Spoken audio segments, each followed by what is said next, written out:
भारत के खिलाफ पाकिस्तान के सुर में सुर मिलाने वाले मलेशिया के पूर्व प्रधानमंत्री महातीर मोहम्मद को अब ऐसे दिन देखने पड़ रहे हैं जिसकी उन्होंने शायद ही कल्पना की होगी।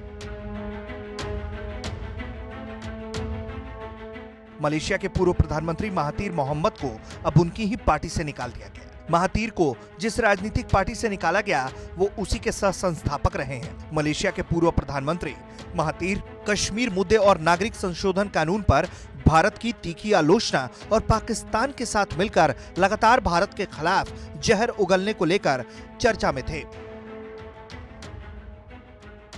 मलेशिया के पूर्व प्रधानमंत्री महातीर मोहम्मद ने पिछले साल संयुक्त राष्ट्र महासभा में अपने भाषण में भारत पर कश्मीर पर बलपूर्वक कब्जा करने का आरोप लगाया था, जिसको लेकर भारत ने तीखी प्रतिक्रिया दी थी और मलेशिया से भारत के रिश्ते भी खराब हुए थे।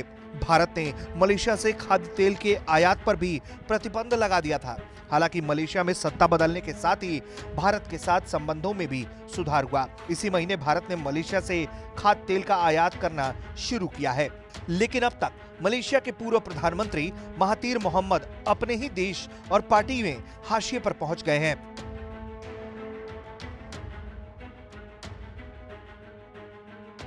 United indigenous party of Malaysia ने अपने एक बयान में कहा है कि महातीर की पार्टी की सदस्यता तत्काल प्रभाव से रद्द की जाती है। हालांकि इस घोषणा के पहले ही मलेशिया में मार्च महीने में बड़े राजनीतिक फेरबदल के बाद महातीर की जगह मोहिउद्दीन यासीन प्रधानमंत्री बने थे। मलेशिया 2018 के चुनाव के दौरान मोहिउद्दीन महातीर के साथ आए और उनके साथ गठबंधन में चुनाव जीता।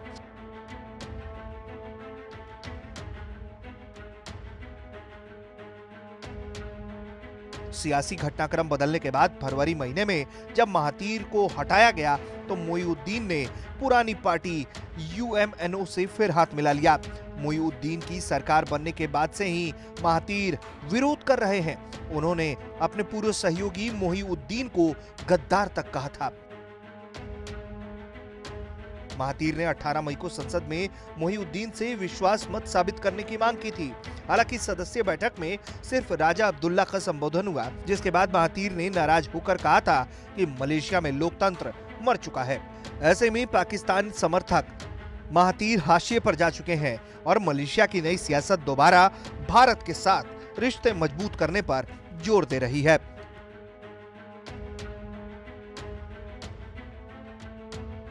ब्यूरो रिपोर्ट, भारत तक।